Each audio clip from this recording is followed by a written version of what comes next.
if we really want to land somewhere on it, is this. Contextually, let's go back first century.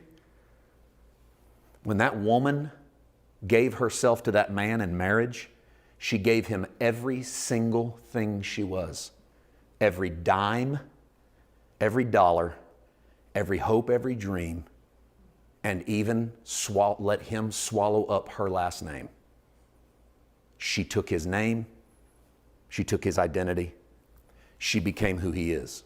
What happened when the woman came into marriage with the man is that she came underneath whatever he is and she brought whatever she was into it.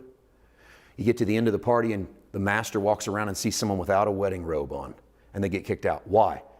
Because it's the one person that tried to get in without paying the price. And what's the price? Everything you got. If you're going to come in, you come in as mine, he says. I got you. I take care of you. But you got to give me everything. You don't get to cheat and play on the side. It's me and you. It's not me, you, and somebody else. It's us. It's all of you gets all of me together in the kingdom.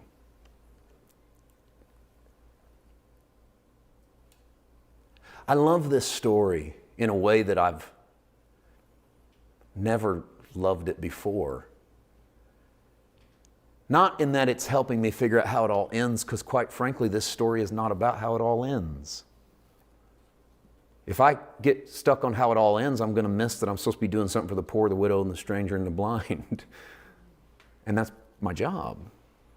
Did you know there's over 2,000 references to helping the poor, the widow, the blind, the stranger, and the sojourner in the Bible? Over 2,000. You know how many times the word gospel is used? 100.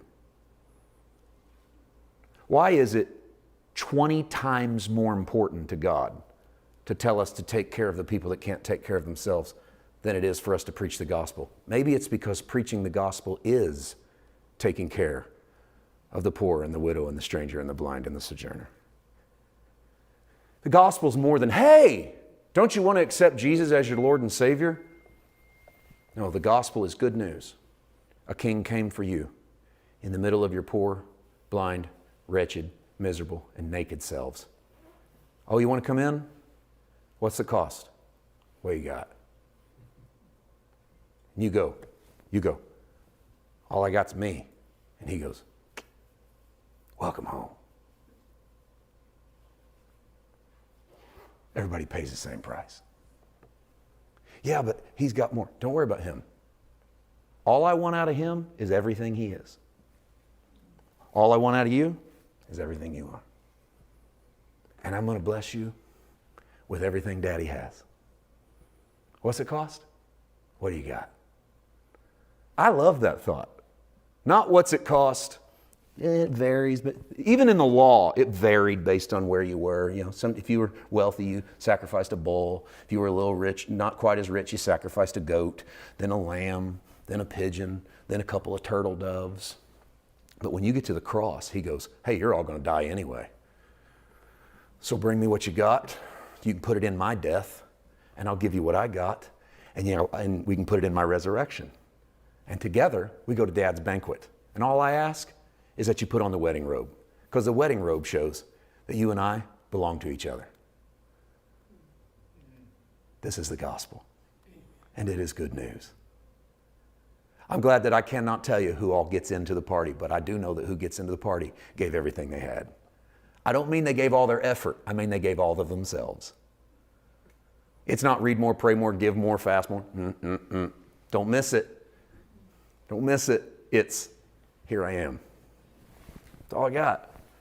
But see, if I give you all I got, that's not, we think that's the good stuff. No, that's everything I've got. That's everything I've got. My guilt, my shame, my sin, my pain, my problems, my secrets, my darkness, my doubts, my fears, my hatred. I give it to you. You get it.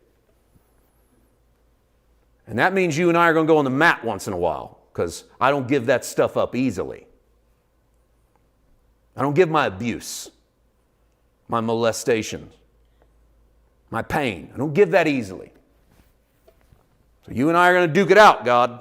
And he goes, that's all right. Welcome to the party. You want in? Put this robe on. This robe means you and I, intimate. And in our intimacy, we'll wrestle. And that's okay. Look around, son, daughter. Look at the people in this party. Some of them you wouldn't talk to you wouldn't talk to if you ran into them at Walmart. But they're in here. And you know why? Because they gave me all they had. And you're giving me all you have. And that's it. So who am I? I'm going to tell you. I can't tell you where you are with the Lord. This is you and Him. He's thrown a party for you, and He's standing there with the wedding robe wide open going, slip your arms into this, baby. Come home. Come home.